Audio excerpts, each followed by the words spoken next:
Mike Maravito here with the head coach of the Hofstra baseball team, John Russo. And Coach, opening weekend this week in college baseball, you guys go down to Norman, Oklahoma against the 14th ranked team in the country in the Oklahoma Sooners. On paper, clean 4-game sweep, but you look closer, a couple things go your way. You're this close to being 3 out of 4 first weekend against one of the top teams. I agree.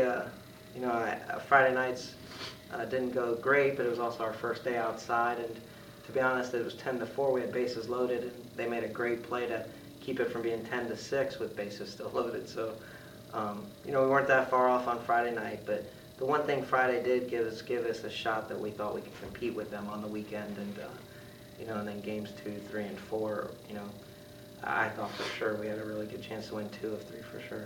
Now let's talk about that atmosphere. Second year in a row, really going down to Tallahassee last year, and now Oklahoma, some of the best college baseball programs in the country. Not only going there, getting a taste of that atmosphere of big-time college baseball, going down there and competing. What's that like? It has to be rewarding as a head coach. It was. I thought you could see. The thing that I was most excited about is, we went down last year to Florida State and competed, but we didn't really play like what our style of play ended up being. And, after Friday night, we played our style of baseball, and I know this Oklahoma didn't really like it. And, we took toe-to-toe with a super regional team at their place, only out second day. And, they were one of the top pitching staffs in the country, and, 2 of the pitchers that we saw were 2 of the best I've ever seen. So, we went there and gave our best. Now let's talk about your pitching. Jourgs starts things off for you on Friday. What did you see from him in his first start of the year? He had a rough start. He gave up 4 in the first, but there was a play that probably could have made and get him out of it. And to be honest, he had a double play turn during the inning that saved it from being a worse inning. And right. The thing Joe did that went a little bit hidden was, he logged 4 innings, where if we would have had to take him out in the first and used up the bullpen, it could have killed our whole weekend. And even though it was a little bit of a rough start, him logging the innings was really big to the rest of the weekend. Yeah, you look at that doubleheader on Saturday. You saw John Tiedemann pick preseason second team in the CAA, and also Nick Kozlowski get a start, his first of the season as well. Talking about Tiedemann, he really impressed in those 5 innings from what I at least saw in the box score. You, of course, were there, but can you elaborate more on those 2 in their first starts? The thing I was most proud about Tiedemann was how hard he competed. And, he didn't give in. He had a few walks, and the numbers might have not looked great, but, he just went and battled. And to be honest, he probably set the tone for the next 3 games just with his effort. He wasn't scared. He went right after him. He attacked. And, to be honest, he got us back into the groove after, losing Friday's game. And then yesterday, Jared Rogers getting his first start. Someone that was kind of off the radar coming in. There were some names being thrown around, about 5 names for those 3 rotation spots, but he kind of emerged as what you said last week, being one of the hard-working guys in the preseason and earning that start. What did you see from the senior? I was 3 years in a row. Jared was the opening day starter, so this was a good switch for him to go game 4. He got a chance to watch. He kind of didn't know what to do with himself, but I think the thing that was most important was with Jared is that he knew he earned the Sunday start, and he earned it. He went out there. He had a little bit of a rough first inning, but got out of it, and then from there was completely dominant, and couldn't be more impressed. He had great composure. He had just what we needed. We needed 5 innings after using up the bullpen on game 3 on Saturday night, and couldn't be more of an impressive start. And before we shift to the lineup, talk about some guys who came out of the pen. I know Dave Jesh got a few opportunities. You said you wanted to get him innings, and one guy I saw Saturday who really impressed, Brandon Mulligan, the sophomore, the lefty out of the pen. Really not relied upon too much last year, but getting 2+ innings of scoreless ball.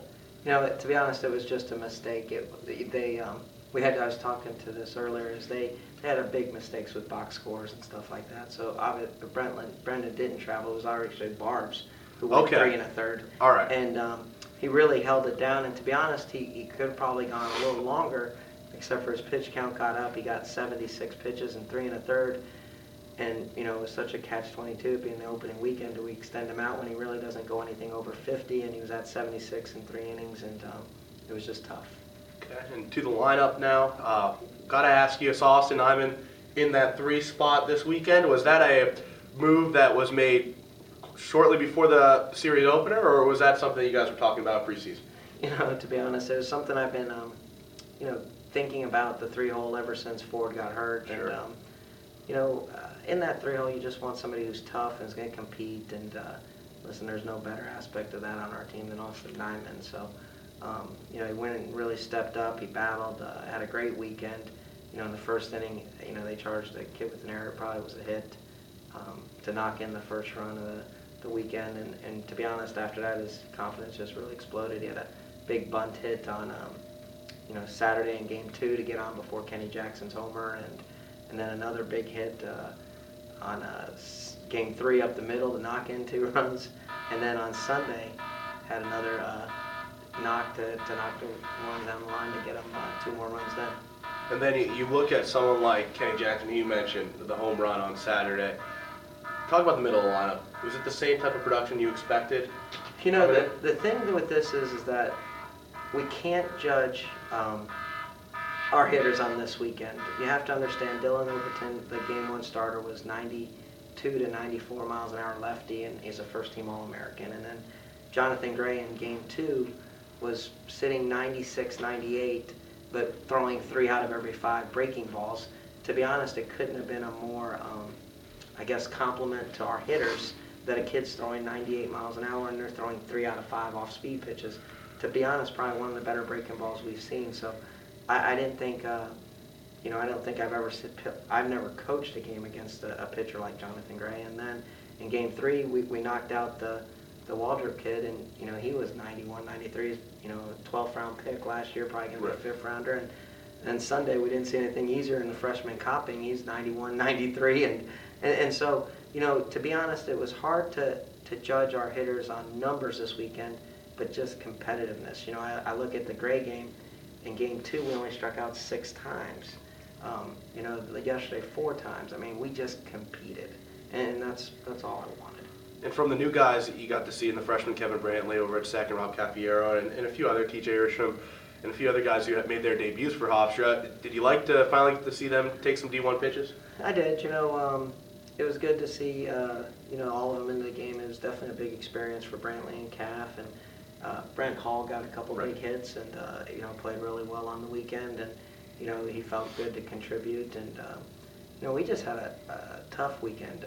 We had the tough losses, and stuff that doesn't show in the box score is on the very first inning of Game 1, Dalton Lowe pulled his quad, and to be honest, it's probably about a 3-week injury, and there he was finishing the game and played in 2 of the next 3, and so it looks like he has a rough weekend. To be honest, he couldn't hardly walk, but he played because Brantley wasn't Brantley was on off. He wasn't ready for the type of games we were in this weekend, and then on Sunday, Hammer got food poisoning and he was sick all night, so we went with the lineup of Perez, Nyman, Russo injured, and Cafiero at third. And I can tell you, we never played with that lineup in the preseason, but once again we were tied 4-4 in the 9th with a super regional team, and I can't question the competitiveness of our group. Right, as you said, it has to be encouraging with that makeshift lineup that last day to still hang in there with the top team. And Coach, one more question before we let you go here.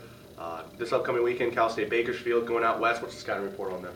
They won opening night. They beat Nebraska like 9-4, and then Game 2 they beat USC, and then they lost, I believe, last night to Cal State Fullerton. But I think they're going to be a really tough opponent. And at home they had 2,200 people, and the one good thing is it'll be good weather. I think it's supposed to be in the 60s, and they're going to be super competitive. I've heard nothing but good things about their club. But to be honest, I told the kids this. I wasn't going to apologize for the schedule. It's what we need to do. It's what we need to do to take the next step as this program. We got to play tough Division I, prestigious baseball, and that's what we're going to do. And the following weekend, Western Carolina won 2 or 3 this weekend against Washington State, and we're excited. We want to be in these type of games. We want to play this type of baseball, and to be honest, it's going to do nothing but make us better. All right, inside the WB Mason Coaches Report with head coach for the Hofstra baseball team, John Russo. Coach, thanks for the time, and must be good to have baseball back. It was, Mike. Thank you. Thank you.